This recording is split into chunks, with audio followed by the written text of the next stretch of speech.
JMC मेरा नाम persists Tirkey है। मैं जलपाईगुड़ी से हूँ और मैं अभी एक गाना गाना चाहती हूँ प्रभु के महिमा के लिए। विश्वास योग्य परमेश्वर है तू, देखा है मैंने अपने जीवन में। दुनिया बदलती है तू ना बदलता, बंदाखों से भी मैं करता भरोसा। इंसानों से तू वफादार, सुनता दिल की हर एक पुकार।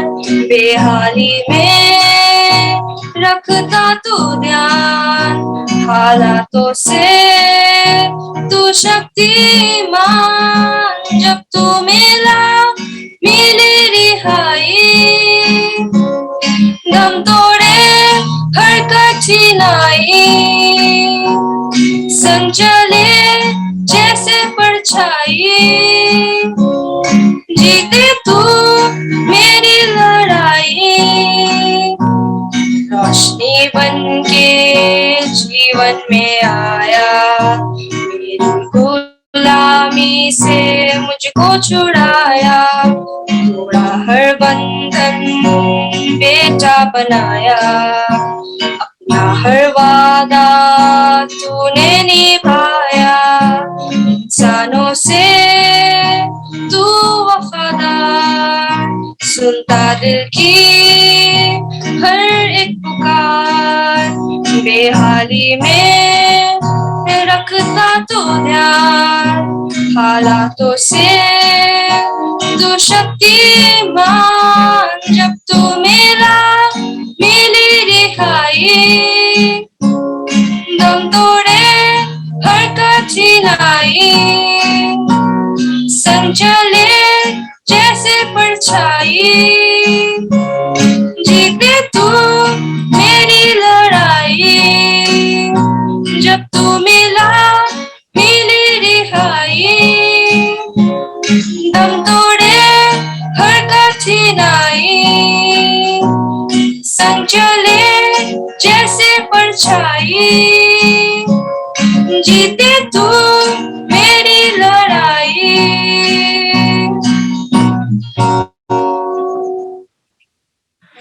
सब लोग को जेएमसी मैं सुकिया से अभी बात कर रहा है। अभी परमेश्वर की महिमा के लिए मैं यीशु मसीह जो हिंदी गाना है उसका नेपाली वर्जन गा रहा हूँ।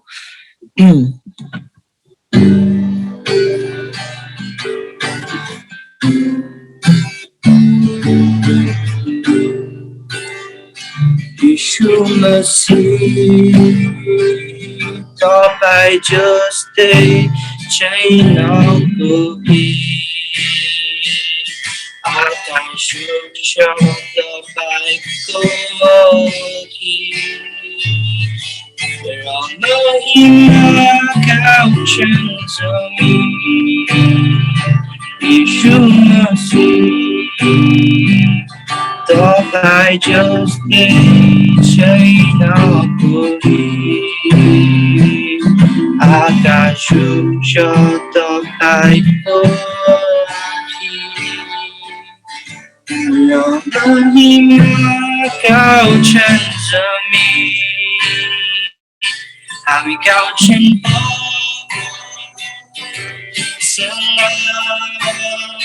तपाईं राजाहरूको राजा, तपाईंको महिमा होसना। तपाईं प्रभु हाम्रो राजा,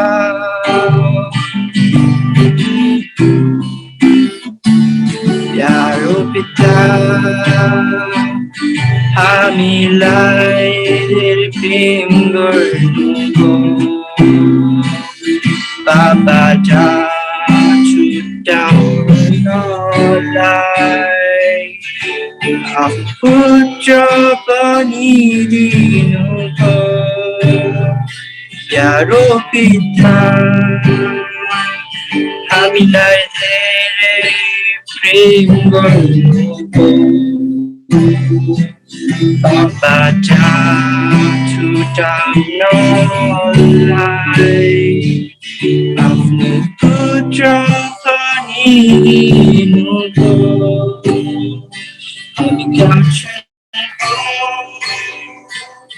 Sangat Tapai raja Oruka raja Tapai ko mahima Oh sadar Tapai Prabhu Hamro Raja Kami wachan ho Sana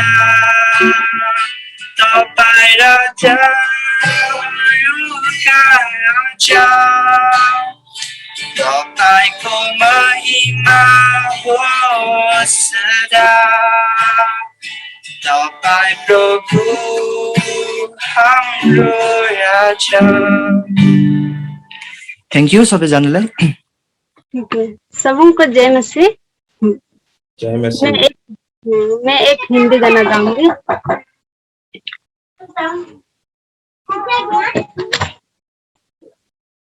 बढ़ते जाएंगे आगे आगे पीछे न मुड़ के देखेंगे यीशु रहेगा साथ हम किसी से ना डरेंगे बढ़ते जाएंगे आगे आगे कांटों भरे पत्थर से हम चलेंगे कोई जो बनना होगे हमको कांटों भरे पत्थर से हम चलेंगे कोई जो बनना होगे हमको पा सके हमको ऐसा जतन करेंगे बढ़ते जाएंगे आगे आगे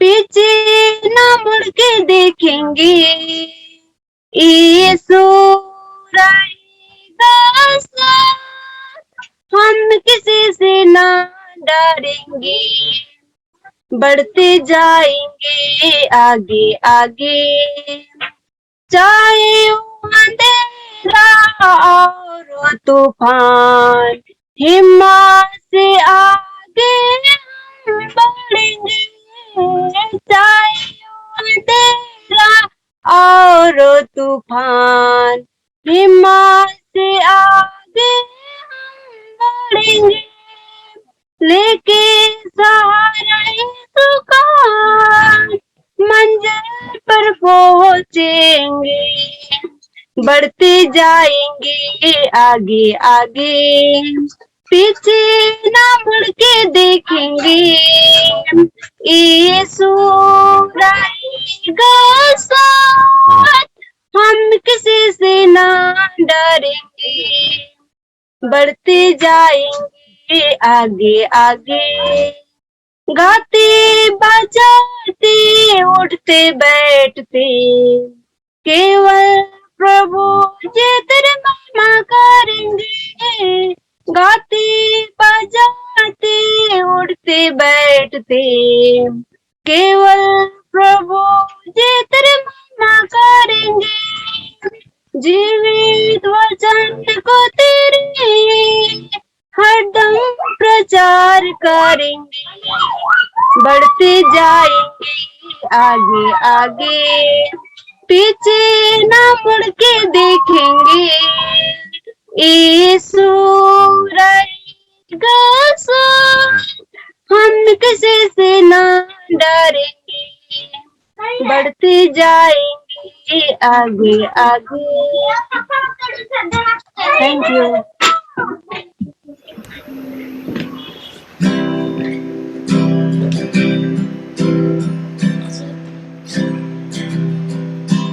Red is the color of my favorite rose.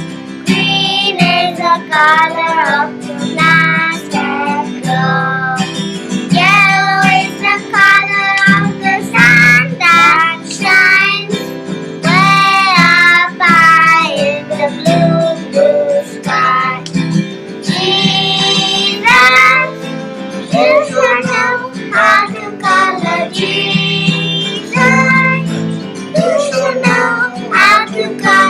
Jesus. You should know how to color my life with love. Orange is the color of my favorite fruit. Green is the color of the hungry day. Brown is the color of the mountains high. Way up high in the blue, blue sky. Jesus, you should know how to color Jesus. You should know how to color my. You should know how to color my life with love. Thank you, thank you. तो आज शाम के समय में प्रभु के सन्मुख हम लोग आ पाए और आप लोगों को याद होगा कि पिछले जो आज ही के दिन हम लोग विवार के दिन में पिछले विवार के दिन में हम परमेश्वर के अनुग्रह के ऊपर में हम लोग बातचीत किए और आज भी हम इस आज शाम के समय में हम परमेश्वर के अनुग्रह के ऊपर बात करेंगे। इसलिए हम प्रार्थना के साथ बैठे और ये बात सच है, जब भी हम परमेश्वर के वचन के सन्मुख आते हैं और इंटरनेट के माध्यम से बहुत सारे बाधाएं और रुकावटें आते हैं, पर हम लोग प्रार्थना के साथ बैठे थोड़े समय ताकि आज शाम के समय हम बहुत सारे बातें प्रभु से सीख सके। पर आज का जो विषय है हम प्रचुर अनुग्रह और इसी शब्द के ऊपर आज हम थोड़ा विचार करेंगे। प्रचुर का मतलब होता है जो हमारे समझ से भी ज्यादा और परमेश्वर हमें असीमित रीति से वो हमें देने वाला परमेश्वर है। और इसी शब्द के ऊपर आज हम परमेश्वर के वचन से बातें करेंगे। और मेरे साथ आइए एक वचन निकालिए, इफिसी की किताब उसका 3 अध्याय और 20 वचन को हम पढ़ेंगे। Ephesian chapter 3 verse 20। Ephesian chapter 3 verse 20। इफिसी का किताब 3 उसका 20। यहाँ ऐसा लिखा है, अब जो ऐसा सामर्थ्य है कि हमारी विनती और समझ से कहीं अधिक काम कर सकता है, उस सामर्थ्य के अनुसार जो हम में कार्य करता है। पौलुस परमेश्वर के दास जब इफिसी की कलीसिया को जब वो पत्र को लिखते हैं, तो इफिसी की कलीसिया या इफिसी की मंडली को लिखते समय कुछ बातों को प्रभु के लोगों को वो याद दिलाता है। और ये याद दिलाता है कि कहता है कि अब जो ऐसा सामर्थ्य है हमारी विनती और समझ से कहीं अधिक काम कर सकता है, उस सामर्थ्य के अनुसार जो हम में कार्य करता है। और सच में प्रभु वो सामर्थ्य है और वो सामर्थ्य परमेश्वर हम लोगों के जीवन में जब वो काम करता है, वो बहुत सामर्थ्य के साथ प्रभु बहुत प्रभावशाली रीति से अपने लोगों के जीवन में काम करते। अभी प्रश्न ये उठता है कि क्या इसके लिए क्या बहुत पढ़ाई करना है या इसके लिए बहुत संसारिक ज्ञान को अर्जित करना है? ऐसा नहीं। पर जो लोग प्रभु के लोग हैं, जो लोग परमेश्वर के जन हैं, और वो कैसा भी क्यों ना हो, वो अशिक्षित हो सकते हैं, वो साधारण हो सकते हैं, पर जो परमेश्वर का उद्धार में बना हुआ है और जब परमेश्वर के वचन के अनुसार वो आगे बढ़ता है और परमेश्वर क्या करते हैं, अपने लोगों के ऊपर वो अद्भुत प्रभावशाली और सामर्थ्य के साथ इस संसार में रहते कालीन अवस्था में वो काम करते हैं। मैं एक किताब जब पढ़ रहे थे तो एक मछली के बारे में पढ़ते, कांड मछली के बारे में हमने पढ़ा। पाए जाना है पाले मछली, कांड मछली। और इस मछली के बारे में वैज्ञानिक लोग इस तरह से उनका अध्ययन किया कि करीब एक बार वो 90 लाख ऐसे अंडे देते हैं। और ये जो संख्या है, जब हम और आप जब सुनते हैं या कोई भी मनुष्य इन पर सुनते, इवन जो भी वैज्ञानिक लोग इसके ऊपर रिसर्च किए, उन लोग अचंभित हो गए कि इतने संख्या में ये एक मछली वो अंडे देते। तो सवाल उठता है कि इतने मेजबान की क्या आवश्यकता है। पर यह बात सही है, इस संसार के प्रकृति के लिए, इस संसार के मानव लोगों के लिए जो जरूरत है वो परमेश्वर क्या करता है, अद्भुत रीति से वो सारी आवश्यकताओं को पूरा करता है। और उसी तरह से हम जब परमेश्वर के वचन को जब हम पढ़ते हैं तो मेरे साथ एक वचन आप निकालिए, रोमियो का किताब 5 अध्याय उसके 20 वचन, रोमन चैप्टर 5 वर्स 20। और वह हम इस तरह से हम पढ़ते हैं, लिखा है, और व्यवस्था के बीच में आ गई कि अपराध बहुत हो, परंतु जहां बहुत पाप हुआ वह अनुग्रह भी उससे भी कहीं अधिक हुई। अद्भुत बात है ना।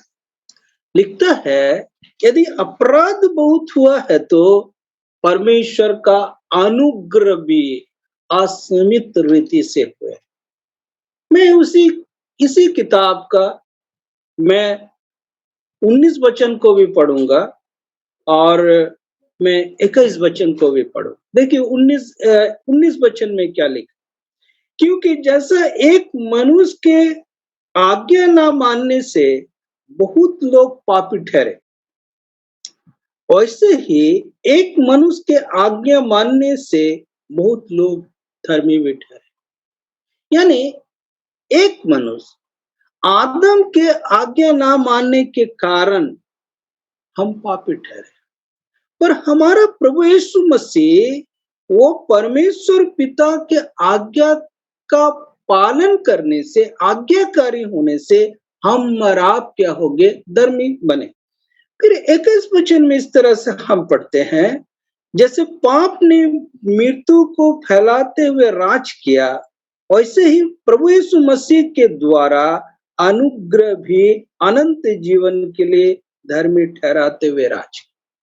अभी जब हम दोनों इस आयत को जब हम पढ़ते हैं और जब हम ये पढ़ते हैं कि पाप मृत्यु को फैलाया, तो ये बात भी सच है कि प्रभु यीशु मसीह के जरिए वो अनुग्रह भी क्या किया, हम मनुष्यों के लिए अनंत जीवन को लेकर आया, स्वर्गीय जीवन को लाया।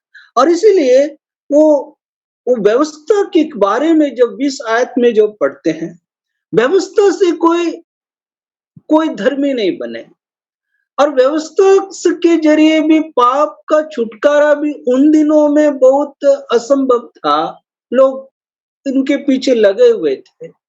पर जब हम उस अनुग्रह की बातें सोचते हैं, यदि हम व्यवस्था के जमाने में रहते तो हमारे लिए असंभव था, पर हम जब प्रभु यीशु मसीह की ओर जब देखते हैं तो हम क्या देखते हैं कि उनका अपार हम लोगों के ऊपर अनुग्रह। हम लोग क्या थे, हम लोग अन्य जाति लोग थे, हम लोग मूर्ति पूजक लोग थे, हम लोग परमेश्वर विहीन लोग थे, हम लोग परमेश्वर के साथ हम लोग लड़ने वाले जाति थे, और हम लोग क्या थे, हम लोग भक्तहीन और परमेश्वर के व्यवस्था के खिलाफ करने वाले काम थे।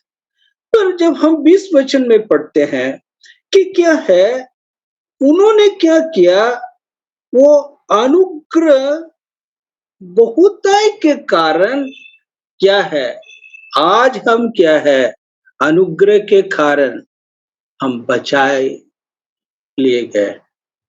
अनुग्रह के कारण ही हम बच पाए, और इसीलिए हम कहते हैं वो प्रचुर अनुग्रह हमें बचाने के लिए, हमें बचाने के लिए। और इस बात से हम कोई भी इनकार नहीं कर सकते, कोई भी हम इस बात से हम इनकार नहीं कर सकते।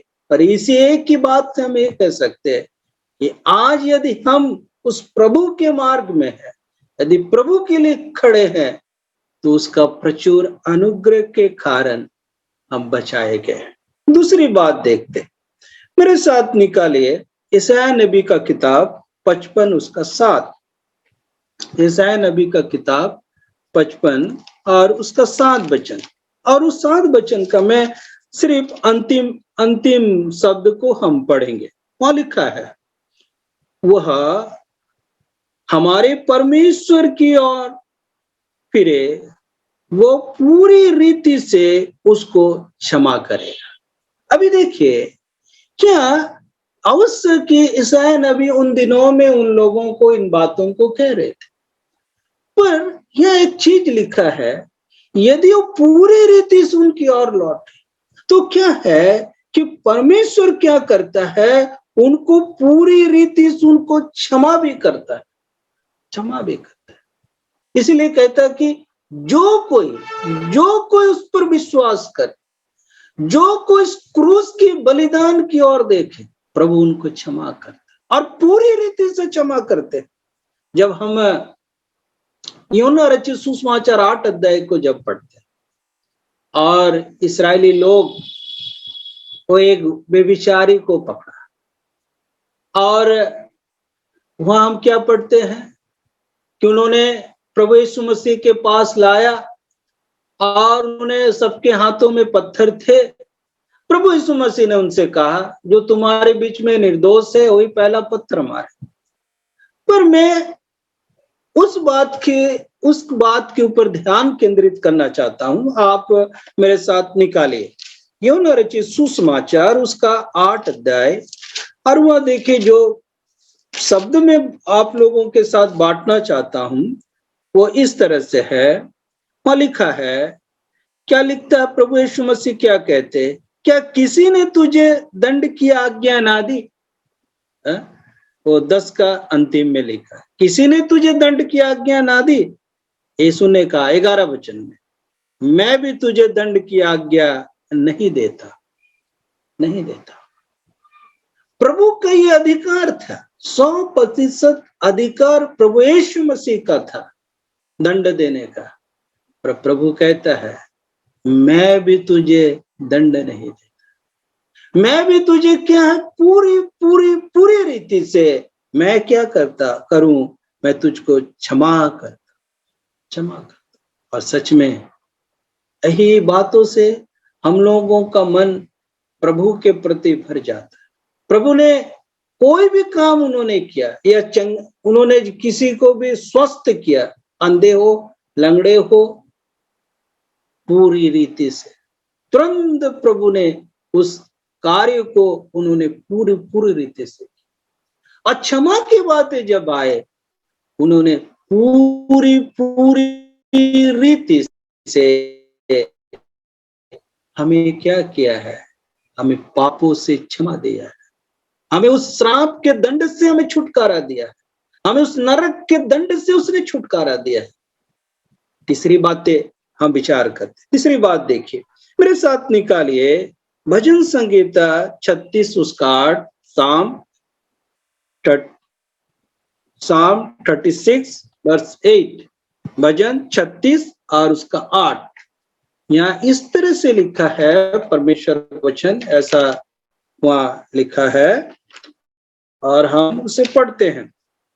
यहाँ कहता है 36 और उसका 8 वचन, क्या कहता है, वे तेरे भवन के चिकने भोजन से तृप्त होंगे और तू अपनी सुख की नदी से उन्हें पिलाएगा। अभी जब हम दूसरे शब्द के ऊपर विचार कर रहे थे, तो प्रभु यीशु मसीह वो कहता कि मैंने क्षमा किया और पूरी पूरी से क्षमा किया। अभी जब तीसरी बातों को हम जब पढ़ते हैं तो क्या है, हमें उभरने के लिए या हमारे जीवन में उस आत्मिक बातों से हमें परिपूर्ण करने के लिए क्या है, इस तरह से वो कहता है कि वो तू अपनी सुख की नदी में से उन्हें पिलाएगा। यानी वो कहना चाहता है कि मैं तुझे उस आत्मिक तौर से पूरी तरह से मैं तुझे संतुष्ट करना चाहता। एक अच्छा उदाहरण आप मेरे साथ खोलिए भजन संगीता 1 और उसका 2 वचन। भजन 1 और उसका 2, भजन 1 और उसका 2 क्या लिखा है? भजन संगीता 1 2 नहीं, उसका 3 वचन को पढ़ेंगे। क्या लिखा है? वो उस वृक्ष के समान है जो बहते नाली के किनारे लगाया गया है और अपनी ऋतु में फलता है और जिसके पत्ते कभी नहीं मुरझाते नहीं, इसलिए जो कुछ वो पुरुष करे वो सफल होता है। कौन व्यक्ति? जो एक क्षमा प्राप्त हुए लोग, जो प्रभु के साथ जुड़े हुए लोग। प्रभु क्या कहता है? वो एक फल देने वाला। हम आत्मिक फल के बारे में पढ़ते और वो हर एक ऋतु या किसी भी परिस्थितियों में क्या है, वो फल ला सकता है। बहुत सारे फल उत्पन्न होते अपने ऋतु और अपने समय में, वो फल को देता है। फल हमें मिलते हैं। ये संसार में हम रहते हैं, हमारे जीवन में बहुत सारे ऐसा ऋतु आ जाता है। कष्ट है, उत्पीड़न है, समस्याएं हैं, बहुत समय हम निराश उदास हो जाते हैं। उन परिस्थितियों में हम क्या है, या पौलुस के समान ये कह सकते हैं कि हम प्रभु में सदा आनंदित हैं, या पौलुस के समान ये कह सकते हैं हम सदा प्रभु के लिए किसी भी परिस्थितियों में हम प्रभु के लिए वो फलवंत जीवन को जी सकते हैं। यही बातें प्रभु हमें बताना चाहता है कि किसी भी परिस्थिति में, किसी भी सिचुएशन में क्या है, मैं तुमको क्या है, वो भरपूरी या संतुष्टि में देने वाला परमेश्वर। एक वचन और आप देखिए, भजन संगीता 23 और उसका 5, भजन 23 और उसका 5 में जब हम पढ़ते हैं, और वहां भी हमें अच्छा चीज देखने के लिए मिलता है। तूने मेरे सताने वालों के सामने मेरे लिए मेज बिछाता है, तूने मेरे सिर पर तेल मला है, मेरा कटोरा उमड़ रहा है। कोई भी परिस्थिति क्यों ना हो, जो अनुग्रह प्रभु ने किया है, जो आशीष प्रभु ने दिया है, वो हमारे जीवन में हम अनुभव कर सकते। और इसलिए भजनकार इस बात को कहता है यहोवा मेरा चरवाहा है, वो परमेश्वर है और मेरा वो रखवाला भी है। और ऐसा कोई भी विकट परिस्थितियों में क्या है, उनका जो अनुग्रह का स्रोत या अनुग्रह की जो वो देना चाहता है, दुनिया की कोई भी ताकत उसको रोक नहीं सकती। कितनी अच्छी बात है। प्रभु इस बात के ऊपर प्रभु की महिमा हो। हम चौथी बात के ऊपर विचार करें। मेरे साथ निकालिए, आप निकाल सकते हैं मेरे साथ फिलिपियों का पत्री और उसका 4 और उसका 7 वचन। फिलिपियों की पत्री 4 अध्याय और उसका 7 वचन हम पढ़ेंगे। क्या लिखा है? फिलिपी 4 उसका 7 कहता है, तब परमेश्वर की शांति जो हमारी समझ से परे है तुम्हारे हृदय में और तुम्हारे विचारों को मसीह में सुरक्षित रखे। ये जो पद है, ये क्या है? हमारे जीवन में क्या है, हमें क्या करता है, वो हमें शांत करता है किसी भी परिस्थिति में। और इसलिए कहता है तुम्हारे विचारों को मसीह में सुरक्षित। कभी कभी हमारा सोच, हमारा विचार हमें विचलित करता है। मैं एक दो वचन आपको मैं दिखाएंगे और मेरे साथ आप निकालिए दूसरा सामुएल की किताब और 24 और उसका 14 वचन। दूसरा सामुएल 24 उसका 14 वचन। जब राजा दाऊद ने दूसरी बार जनगणना लिए और उस जनगणना लेने के कारण दाऊद बहुत बड़ा समस्या में वो आ गए और उस समय उनके सामने बहुत 3 बातें परमेश्वर ने रखा, 3 मुसीबतें परमेश्वर ने रखा। तब वो क्या कहता है, अब उसी वचन को पढ़ेंगे। तब दाऊद ने गाद से कहा, मैं बड़े संकट में हूं, हम यहोवा के हाथ में पड़े क्योंकि उसकी दया बड़ी है, परंतु मनुष्य के हाथ में मैं ना पड़ूं।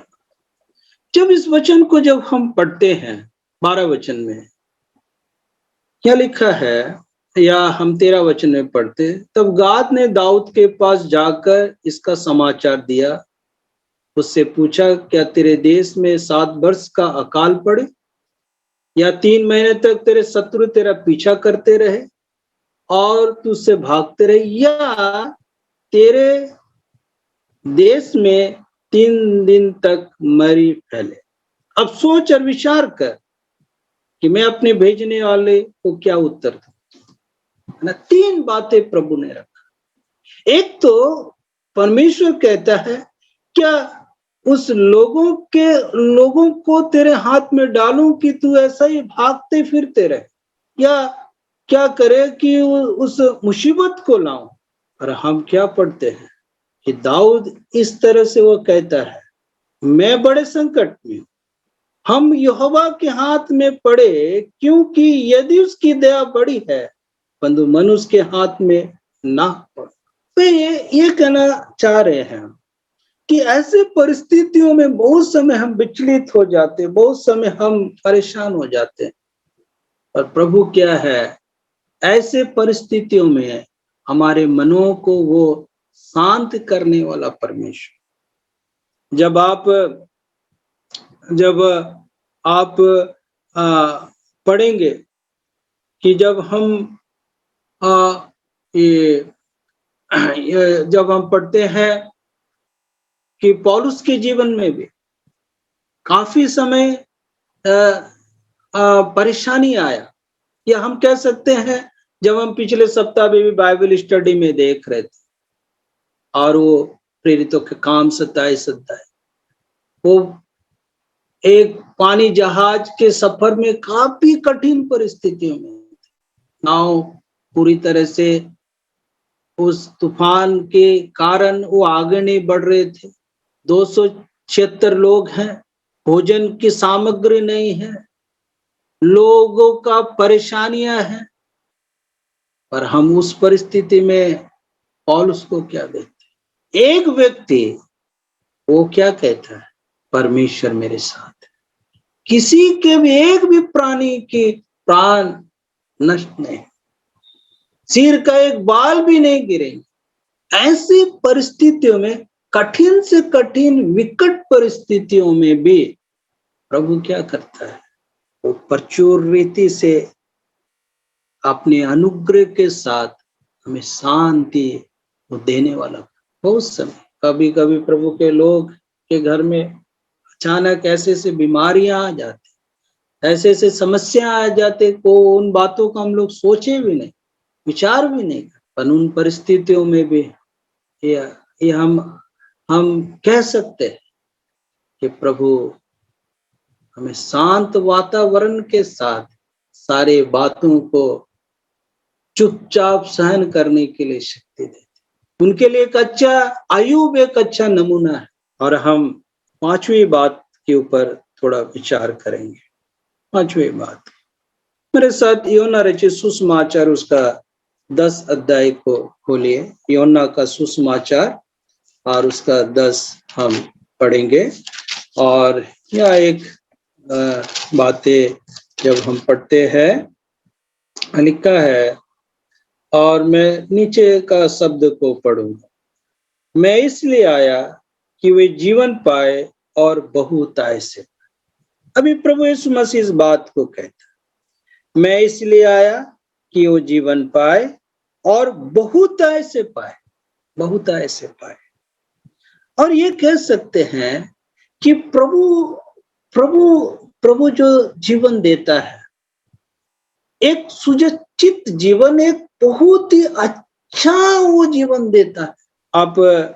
जब आप सामरिया स्त्री के बारे में जब हम पढ़ते हैं, और सामरिया स्त्री से जब प्रभु यीशु मसीह बातें करने लगा, और सामरिया स्त्री ने कहा मैं तो सामरी हूँ, यदि है।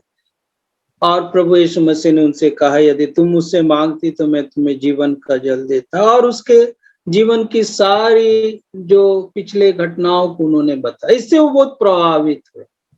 और हम पढ़ते हैं कि वो अपने लोगों के पास वो दौड़ कर गए और उन्होंने बताया कि देखो मैंने जो कुछ किया है वो सारे बातें उसने हमें बता दिया, सारी बातें बता दी। अभी उस गांव के लोगों ने जब वो स्त्री जब गांव के लोगों को बताया, लोगों ने आया, प्रभु के वचन को सुना, उन्होंने भी विश्वास किया।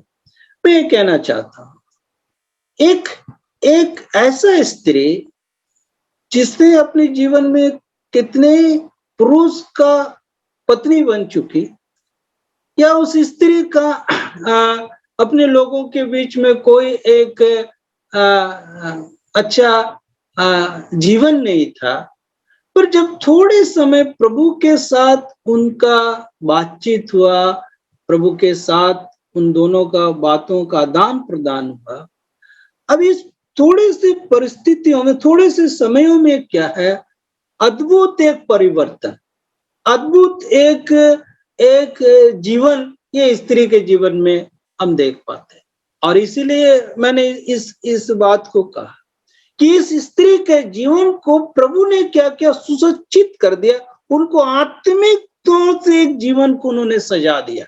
जब हम जकरिया के बारे में पढ़ते हैं, जक्कई के बारे में जब हम पढ़ते हैं, लूक गॉस्पेल, लूका रचित सुसमाचार उसका 19 अध्याय में जब हम पढ़ते हैं, और जक्कई के बारे में जब हम पढ़ते हैं, अभी जक्कई जब उस अपने परिवार में प्रभु यीशु मसीह को लाया, उन्होंने खाना खाया, अभी जक्कई तुरंत वहां से उठकर खड़े हो जाते कि मैं अपने जो गलत रीति से प्रभु मैंने कमाया है, यदि मैंने केक लिया तो मैं उसको 4 वापस कर। तो ये घटना किस तरह से हुआ? जक्कई इससे पहले भी अपना कामों को करते थे, परंतु जो वक्त प्रभु के साथ उसने, थोड़ा समय जो वक्त प्रभु के साथ उसने व्यतीत किया, इस थोड़े से समय में क्या किया, प्रभु ने उसके जीवन को क्या किया, आत्मिक तौर से उनको सजा डाला, आत्मिक तौर से उनको सुंदर कर दिया। और आज भी जब हम प्रभु की उपस्थिति में बैठे, हम लोगों के पुराने जीवन या हम लोगों के जीवन कैसा था और प्रभु ने कैसा किया, इसका मतलब प्रभु क्या करता है, प्रभु जो जीवन उन्होंने दिया है, और इसीलिए कहता कि वो जीवन जो है वो क्या है, वो बहुतायत से पाए, बहुतायत से पाए। उसका कोई लिमिट नहीं, उसका कोई सीमा नहीं। हम और आप क्या, मनुष्य एक मनुष्य को मदद करते हैं, एक इंसान को सहायता करते, उनका एक सीमा है, एक लिमिट है, या कुछ समय तक वो दे सकता, उसके बाद वो बंद कर दे। पर परमेश्वर ऐसा है, परमेश्वर ऐसा।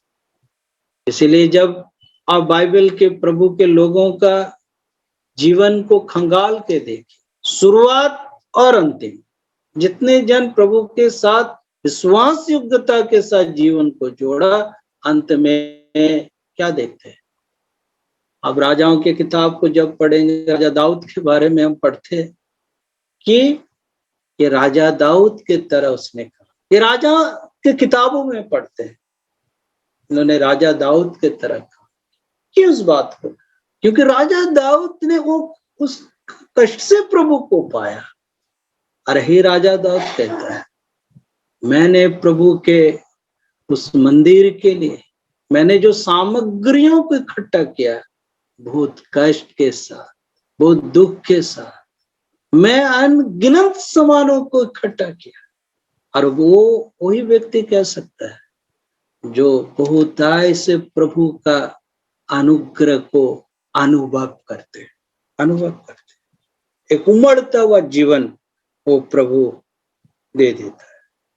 अभी हम छठवीं बात को थोड़ा देखेंगे और मेरे साथ आप लोग फिलिपियों का पत्री उसका 1 और उसका 26 वचन को आप निकालिए। फिलिपियों का पत्री 1 और उसका 26, फिलिपी 1 और उसका 26। यहाँ देखिए यहाँ वचन में क्या लिखा है। क्या लिखता है, और जो घमंड तुम मेरे विषय में करते हो वो मेरे फिर तुम्हारे पास आने से मसीह यीशु में अधिक बढ़ जाए। ये जो आनंद है, पौलुस ये कहना चाहता है, जब हम प्रभु के लोग एक दूसरे के साथ मिलते हैं और सच में वो एक अद्भुत आनंद है, अद्भुत खुशी है। और यही बात पौलुस कहता है कि क्या कहता है कि वो बात कहता है कि तुम्हारे पास आने से मसीह में अधिक बढ़ जाए, अधिक बढ़ जाए। आप जब आप प्रेरितों के काम को जब आप पढ़ेंगे, और मैं एक वचन पढ़ना चाहता हूँ प्रेरितों का किताब 11 अध्याय में, जस्ट एक थोड़ा उदाहरण के तौर में मैं उनको आपको बताना चाहता हूँ। 11 अध्याय और इसका 21 वचन से हम पढ़ेंगे। 21 लिखा है, प्रभु का हाथ उन पर था और बहुत लोग विश्वास करके प्रभु की ओर फिरे।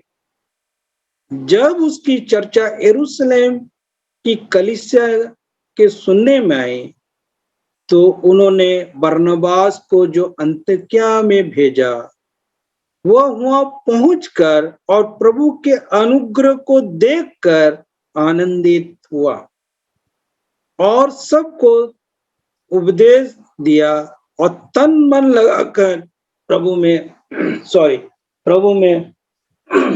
लिपटे रहे। अभी सोचिए, ये जो अन्ताकिया में बरनबास अभी आ रहा है, बहुत जन बरनबास को नहीं पहचानते और बरनबास भी इन्हें नहीं पहचानते, परंतु हमारा जो पहचान है या हमारा परिचय है, हम प्रभु के नाम से, हम विश्वास के नाम से मिलते। पर जब पौलुस जब बरनबास उस जगह में पहुंचा, हम ये पढ़ते हैं कि क्या है, उसके आने से क्या है, वो बहुत आनंदित हुआ। मुझे मालूम है, मैं भी जब दिल्ली में मैं जब अपने काम के लिए गया, जब नौकरी करते थे, उन दिनों में मैं कलीसिया से मुझे एक लेटर दिया गया, एक कलीसिया में जाओ। श्री लेटर था, ना वो प्रभु के दास मुझे पहचानते था, ना मैं पहचानता था। और मैं बसई से मैं मोहनबाड़ी गाजियाबाद में आए संगति के लिए। तो प्रभु के दास ने एक बात कहा, मैं आज तक नहीं बोलता। उन्होंने कहा कि भाई, मैं आपको नहीं पहचानता, आप नहीं पहचानते, पर हमारा जो पहचान है ये हमारा प्रभु यीशु मसीह। और ये बात सुनकर मुझे बहुत खुशी लगी। और इसीलिए जब प्रभु के लोग एक साथ मिलते हैं, एक साथ इकट्ठे होते हैं, एक दूसरे के साथ हम सम्मिलित होते हैं, कितना हमें आनंद मिलता है। आज जब हम प्रभु में आए हैं, कितने सारे जाति के लोग, कितने सारे भाषा के लोग, कितने सारे विधि विधान के लोग, मानने वाले लोग जब प्रभु में आ गए, आज हमारे बीच में कोई रुकावट नहीं, कोई विधि विधान नहीं, हमारा एक ही रिश्ता है, हम प्रभु के लोग, हम विश्वासी जन, और हम अपने लोगों के पास नहीं जा सकते, वो हमें ग्रहण नहीं करेंगे। और आज हम प्रभु में एक इकट्ठा होना या प्रभु के साथ एक साथ मिलकर हम जब आगे बढ़ते हैं, वो आनंद क्या है, वो आनंद बढ़ते रहते हैं। और हम धन्यवाद देते हैं, ये आनंद एक दिन जब उस प्रभु के साथ जब हम स्वर्ग में रहें। इसलिए प्रकाशित वाक्य की किताब में कहते हैं, अनगिनत लोग हम प्रभु को एक साथ देखकर हम प्रभु में आनंदित होंगे। अंतिम बातें हम 7वें पॉइंट बोलकर हम समाप्त करेंगे। कोलोसियों का किताब और उसका 1 अध्याय और 11 वचन। कोलोसियन चैप्टर 1 वर्स 11। तो कोलोसियों का किताब 1 उसका 11, यहाँ लिखा है, उसकी महिमा की शक्ति के अनुसार सब प्रकार की सामर्थ्य से बलवंत होते जाओ, यहाँ तक कि आनंद के साथ हर प्रकार से धीरज और सहनशीलता दिखा सको। देखिए कितना अच्छा बात है, उसकी महिमा की शक्ति के अनुसार। प्रभु की महिमा एक ही बात से मान सकते कि उनकी पुनरुत्थान की एक सामर्थ्य है। और ये बात प्रभु पौलुस ने कहा, यदि हमारा प्रभु यीशु मसीह जी नहीं उठता तो हमारा विश्वास भी व्यर्थ था। प्रभु पर वो कहते हैं, हमारे विश्वास का जो मजबूती है, हमारा विश्वास का जो सामर्थ्य का विषय है, वह है प्रभु यीशु मसीह का पुनरुत्थान। और इसी बात में हम गर्व करते हैं, इसी बात से हम कहते हैं कि हमारा प्रभु यीशु मसीह सामर्थ्य है। और उस सामर्थ्य के साथ क्या है, हमें बल प्रदान करता है। आज हम सुसमाचार के लिए खड़े होते हैं, आज हम अपनी जगहों में खड़े होते हैं, अपनी जगहों में रहते हैं, और हमारा एक ही जो सामर्थ्य का विषय है, हमारा प्रभु यीशु मसीह क्या है, मृत्यु से जी उठा हुआ वो प्रभु।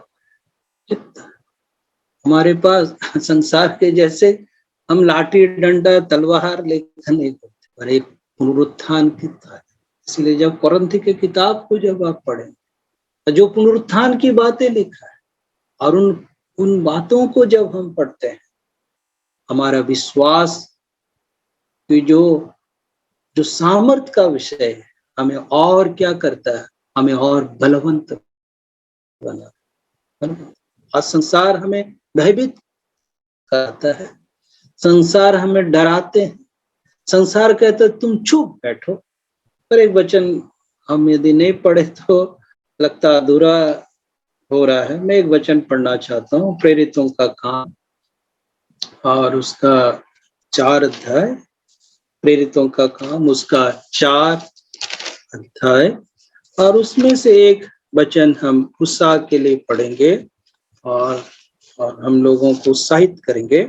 और यहाँ प्रेरित उसका 4 और उसका 18 लिखा है, तब उन्हें बुलाया और चेतावनी देकर ये कहा, यीशु के नाम से कुछ भी ना बोलना और ना सिखाना।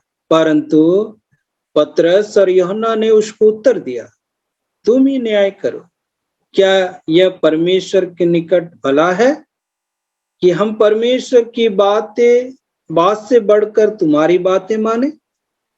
क्योंकि 20 वचन, क्योंकि यह तो हम में से नहीं हो सकता, जो हमने देखा और सुना है वो ना कहें। देखे, और इसीलिए जब इसी वचन को जब आप पढ़ेंगे 13 वचन को, वहां लिखा है, ये अनपढ़ और साधारण मनुष्य है तो आश्चर्य किया, फिर उनको पहचाना कि ये यीशु के साथ है, यीशु के साथ। कहां से ये सामर्थ्य और शक्ति उनको मिला? वो प्रभु का शक्ति, वो पुनरुत्थान का ताकत है। और इसीलिए जो कुछ उन्होंने देखा, जो कुछ सुना, या हम कह सकते हैं उन्होंने प्रभु को स्पर्श किया, और संसार का कोई भी ताकत उसको रोक नहीं सकता। इसलिए कहता है ये हो सकता है कि ये हमसे असंभव असंभव। प्रिया, ये दुनिया हमें कहता ना, पर हमारा प्रभु कहता है हाँ, हमें सामर्थ्य के साथ प्रभु के लिए खड़ा। हमने 7 बातें देख रहे। पहला, प्रचुर अनुग्रह जो हमें और आपको बचाने के लिए। दूसरा हम देख रहे थे प्रचुर क्षमा, जो हम ये देख रहे थे प्रभु ने हमें क्षमा किया, हमें पूरी रीति से प्रभु ने माफ किया। और हम देख रहे थे प्रचुर संतुष्टि, या हम कह सकते हैं हमें भरा, हमें तृप्त किया, हमें परिपूर्ण वो करता है और करते रहते हैं। प्रचुर शांति, परमेश्वर का शांति। किसी भी परिस्थितियों में हम शांति के वातावरण के साथ प्रभु में जीने के लिए सिखा। फिर हमने क्या देखा? प्रचुर जीवन, कहता मैं अनंत जीवन। और ये जीवन को क्या है? प्रभु सुचित रीति से, प्रभु बड़ी ही सुंदर रीति से उनको सजाता है, संवारता है, उन्हें संभालता है, बनाता है। कितनी अच्छी बात है। 6वीं पॉइंट, प्रचुर आनंद। और वो आनंद असीमित आनंद है, असीमित आनंद। और अंतिम हम देख रहे थे प्रचुर सामर्थ्य। और सच में हम ये देख रहे थे कि प्रभु हमें सामर्थ्य देने वाला प्रभु, कितना महान प्रभु। हमारे पास इस संसार का कोई ताकत नहीं, पर एक पुनरुत्थान की ताकत है। पुनरुत्थान की शक्ति हमें प्रभु ने दिया, और उसी शक्ति के साथ हम जीते। और सबसे बड़ी बात है, प्रभु का अनुग्रह यदि ना होता तो आज हम और आप इस तरह से बैठकर कतई बातें नहीं करते। हम धन्यवाद देते हैं इस वचन को बांटने में, परमेश्वर की आत्मा का अगुवाई से हम लोगों से बातचीत किया। हम परमेश्वर को धन्यवाद। प्रभु छोटे से वचन से हम सबको अनुग्रह करे। प्रभु के नाम की महिमा।